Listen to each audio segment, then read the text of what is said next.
বয়স থাকতে থাকতেই স্বামী স্ত্রীর কোয়ালিটি টাইম স্পেন্ড করা উচিত।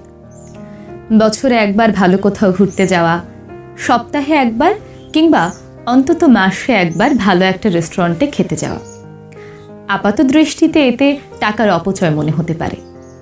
জীবনে বেঁচে থাকলে রিজিকের অভাব হয় না, কিন্তু একটা সময় যখন আপনার বয়স হবে তখন হয়তো আপনার কাছে অনেক টাকা থাকলেও আপনি চাইলেই সব কিছু খেতে পারবেন না, শারীরিক অসুস্থতার কারণে। চাইলেই ঘুরতে যেতে পারবেন না, কিংবা অনেক সময় দামি পোশাক পরার ইচ্ছেটাও আর থাকবে না। আপনার সন্তানের লেখাপড়া, আরও নানা রকম রেসপন্সিবিলিটি আপনার উপর আসবেই। কিন্তু এর মধ্য থেকেই সময় বের করে নেওয়া যায়।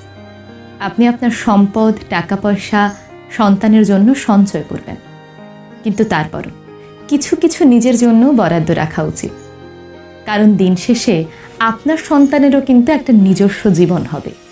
সে তার সেই জীবন উপভোগ করবে, তখন আপনারও সেগুলো দেখতে ভালো লাগবে।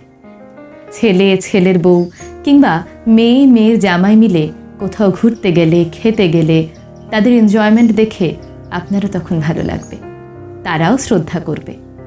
জীবনে টাকা পয়সা, ব্যবসার সমস্যা